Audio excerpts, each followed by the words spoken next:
प्रश्न number 1 banking अवधारणा र नेपालमा यसको विकास क्रम व्याख्या गर्नुहोस्। 3+7 उत्तरमा छ बैंक भनेको त्यस्तो संस्था हो जसले पैसा बढी भएको क्षेत्र सरप्लस सेक्टरबाट निक्षेपको रूपमा सङ्कलन गरी पैसा कम भएको क्षेत्र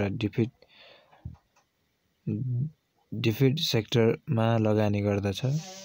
यो त्यस्तो किसिमको संस्था हो जसले मुद्राको कारोबार गर्ने अधिकार पाएको हुन्छ र यसमाथि सबैको विश्वास हुन्छ। इटालियन शब्द बैंको, ल्याटिन शब्द बैंकोस, फ्रेन्च शब्द बैंकु आदि जस्ता भाषाहरूबाट बैंक शब्दको उत्पत्ति भएको मानिन्छ, जसको शाब्दिक अर्थ बेन्चमा बसी मुद्रा सम्बन्धी कारोबार गर्नु हो। आरपी केन्टका अनुसार bank is a institution which collect trial money temporarily from the public and led to another people's ask for needs। समग्रमा निक्षेप स्वीकार गर्ने, कर्जा प्रवाह गर्ने जस्ता परम्परागत कार्य मात्र नभएर साख सिर्जना, विप्रेषण, जमानत, एजेन्सी तथा अन्य वित्तीय कारोबार गर्ने संस्थालाई बैंक भनिन्छ। बैंकले समग्र अर्थतन्त्रलाई चलायमान बनाउँदै अर्थतन्त्रको मियोको रूपमा काम गर्दछ। विशेष गरी केन्द्रीय बैंक, मौद्रिक निकाय र अन्य विभिन्न उद्देश्य लिएर स्थापना भएका बैंकहरू प्रत्येक अर्थतन्त्रमा हुन्छन्। नेपालमा बैंकिङ विकास क्रम प्राचीन कालमा साहु महाजनहरूले गर्ने व्यवसायिक कारोबारलाई बैंकको आधार स्तम्भ मान्ने गरिन्छ। कर्जा लिए बापत घिउ, अन्न, ठेकी, श्रम आदि ब्याज लिने गरिन्थ्यो।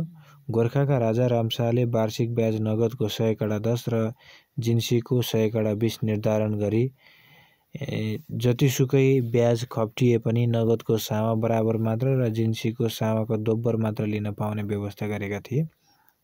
प्राचीन समयमा मुद्राहरूमा नामाङ्क, मानाङ्क, गुणाङ्क, वैश्य, पशुपति आदि जस्ता अङ्कित मुद्राहरू प्रयोग गरिएको पाइन्छ।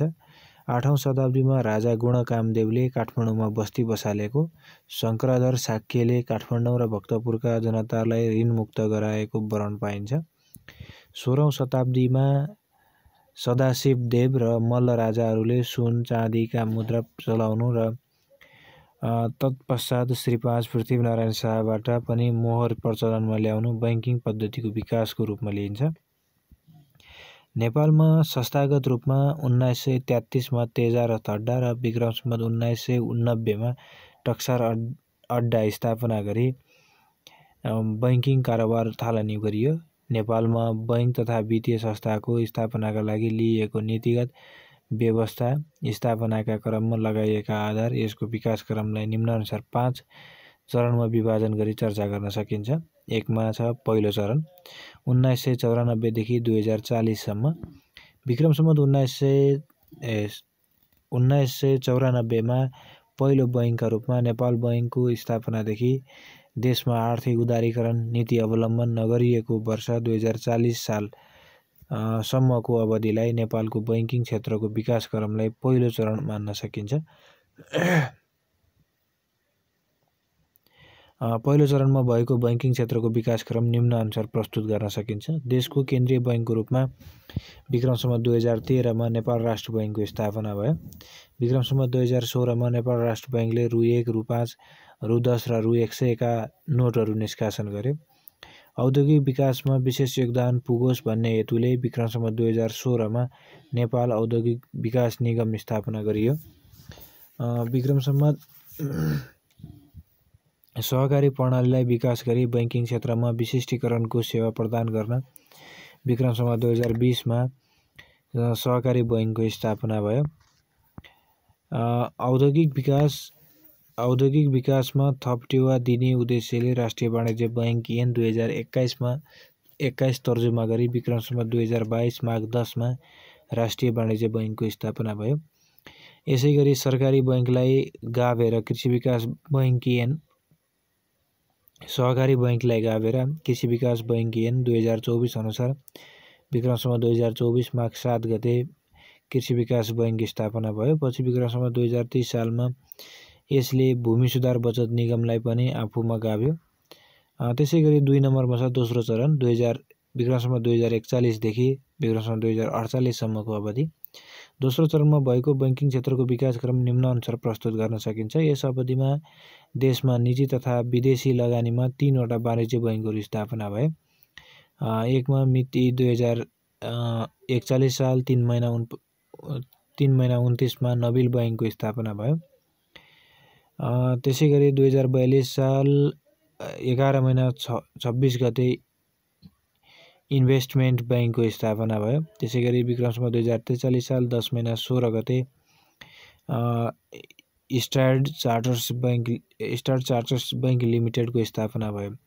आर्थिक उदारीकरण लागू गरिए अनुरूप विदेशी संयुक्त लगानीमा बैंकको स्थापना हुने क्रम यसै चरणबाट सुरु भएको देखिन्छ। त्यसैगरी तेस्रो चरण विक्रमसम्म 2049 देखि विक्रमसम्म 2058 सालसम्म यस स्तरमा वाणिज्य बैंक ऐन, विकास बैंक ऐन, वृत्त कम्पनी ऐन 3वटा लागू भयो। यस अवधिमा 11वटा वाणिज्य बैंक, 19वटा विकास बैंक र 52वटा वित्त कम्पनी स्थापना भयो। यसै अवधिमा वित्तीय क्षेत्र सुधार कार्यक्रम पनि सुरु गरियो। यस चरणमा वित्तीय कम्पनीको स्थापना बढी भएकोले यस चरणलाई वित्तीय कम्पनी स्थापना काल पनि भन्न सकिन्छ। चौथो चरण विक्रमसम्म 2059 देखि विक्रमसम्म 2068 सालसम्म यस चरणमा नेपाल बैंक कानुन, नेपाल औद्योगिक विकास निगम ऐन, राष्ट्रिय वाणिज्य बैंक ऐन, कृषि विकास बैंक ऐन, वाणिज्य बैंक ऐन, वित्तीय कम्पनी ऐन, विकास बैंक ऐन एकीकृत गरी छाता कानुनको रूपमा बैंक तथा वित्तीय संस्था सम्बन्धी अध्यादेश 2060 तर्जुमा गरिएको थियो। कानुन ऐन 2063ले बैंकहरूलाई पब्लिक लिमिटेड कम्पनीका रूपमा दर्ता हुने व्यवस्था गरे। विक्रमसम्म 2058मा नेपाल राष्ट्र बैंकले नेपाल राष्ट्र बैंकलाई सम्पूर्ण बैंक तथा वित्तीय संस्थाको नियामक निकाय तथा सर्वोच्च मौद्रिक निकायको रूपमा स्थापित गर्यो। आर्थिक वर्ष 2059-60 देखि बैंकहरूले मौद्रिक नीति तर्जुमा र जारी गर्न थाल्यो। त्यसैगरी पाँचौं चरणमा 2068 सालदेखि हालसम्मको अवस्था। यस अवधिमा राष्ट्र बैंकले चुक्ता पुँजीको मात्रा बढायो। राष्ट्र बैंकबाट वित्तीय संस्थाहरू समस्याग्रस्त घोषित भए। विक्रमसम्म 2074 सालमा पूर्वाधार विकास बैंकको स्थापना भयो। विक्रमसम्म 2076 साल राष्ट्र बैंकले मर्जर रणनीति अपनाउने उद्देश्यले विभिन्न रणनीतिक कदम चालेको छ। हालसालै कोभिड-19को महामारीका कारण बैंकिङ क्षेत्रमा सामाजिक दूरी कायम गर्नुपर्ने भएकोले राष्ट्र बैंकले डिजिटल अवधारणा अनुरूप वर्क फ्रम होम अर्थात् घरबाटै पनि बैंकिङ व्यवसाय गर्न सकिने जस्ता प्रावधान विकास गर्दै लगेको छ। निष्कर्षमा नेपाल बैंक तथा वित्तीय संस्थाहरूको हालसम्मको विकासक्रम निहाल्दा मनोरञ्जक देखा पर्दछ। हाल आएर यसको सङ्ख्यात्मक विकासक्रम हेर्दा 2077 माघ मसान्तमा 27 वाणिज्य बैंक, 19 विकास बैंक, 20 वित्त कम्पनी, 76 लघुवित्त संस्थाहरू र 1 पूर्वाधार विकास बैंक गरी 10,366 शाखाबाट वित्तीय सेवा दिइरहेको छ। सरकारको बजेट तथा नेपाल राष्ट्र बैंकको मौद्रिक नीति 2077-78ले वाणिज्य बैंक गाभ्ने प्रोत्साहन तथा केही मात्रामा नियमनकारी अधिकार लागू गरी बैंकहरूको वित्तीय स्थायित्व र अर्थतन्त्रको बढ्दो व्यापार घाटा कम गर्न बैंकिङ क्षेत्रको गुणस्तरमा वृद्धिमा जोड दिएको छ। त्यसैगरी प्रश्न नम्बर 2मा छ बैंकका आधारभूत सेवाहरू के छन्? नेपालमा बैंकिङ व्यवसायलाई कसरी वर्गीकरण गरिएको छ?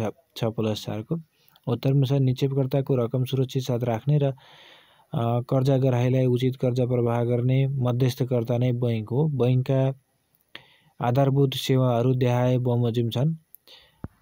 1मा निक्षेप सङ्कलन गर्ने, बैंकले ग्राहकलाई तुरुन्त फिर्ता गर्ने गरी निर्व्याजी रूपमा चल्ती निक्षेप, साधारण बचत गर्ने गरी बचत निक्षेप, चल्ती र बचत दुवै सुविधा सहितको कल निक्षेप र दीर्घकालीन बचत गर्ने गरी मुद्दती निक्षेप सङ्कलन गर्दछ। यसबाट ग्राहकले आफ्नो आवश्यकताका आधारमा निक्षेप बैंकबाट राख्न सक्दछ।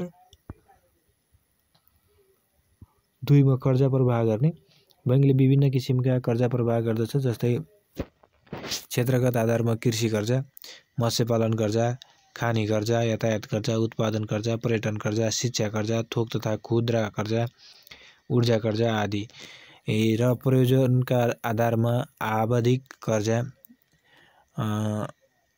अधिविकर्ष कर्जा, चालू पुँजी कर्जा, विपन्न वर्ग कर्जा, व्यक्तिगत आवासीय घर कर्जा, रियल इस्टेट कर्जा आदि। त्यसै गरी 3 मा छ विप्रेषण। बैंकहरूले एक स्थानबाट रकम अर्को स्थानमा ट्रान्सफर गर्ने गर्छन्। सो सेवा Swift, wire transfer, fax, Telegram आदिका माध्यमबाट गरिन्छ।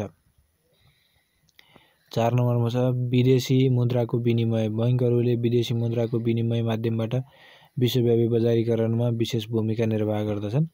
5 मा छ गैर कोष कारोबार। प्रतिपत्र तथा बैंक जमानत जस्ता सेवाका माध्यमबाट बैंकले विक्रेता वा साउलाई भरोसा दिलाउने तथा क्रेता वा आसामीलाई कारोबार गर्न सहज तुल्याउँछन्।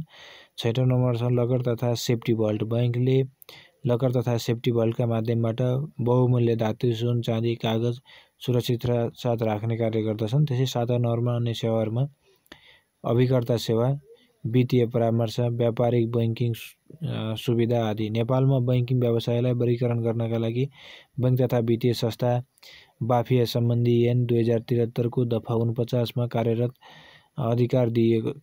कार्यगत अधिकार दिएको छ। त्यस्तै नेपाल राष्ट्र बैंक ऐन 2058 को दफा 79 ले दिएको अधिकार प्रयोग गरी वर्गीकरणका आधारमा बीएफआईलाई न्यूनतम चुक्ता पुँजी राख्नुपर्ने व्यवस्था गरिएको छ।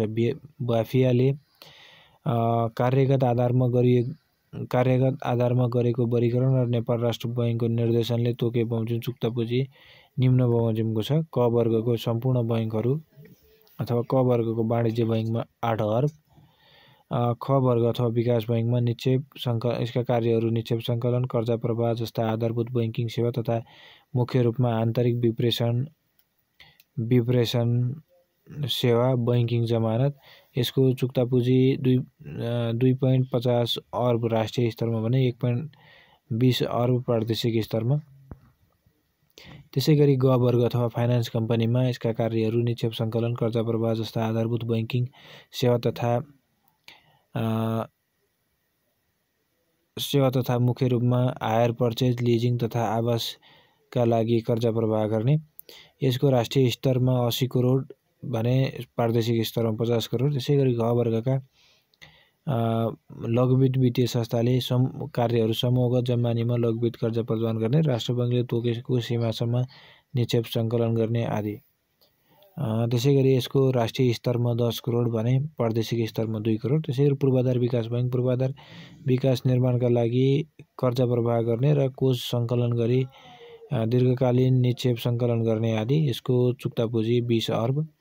निष्कर्षमा नेपालमा बैंकिङ व्यवसाय विश्वव्यापीकरणसँगै आधुनिक र प्रविधियुक्त बन्दै गएको छ।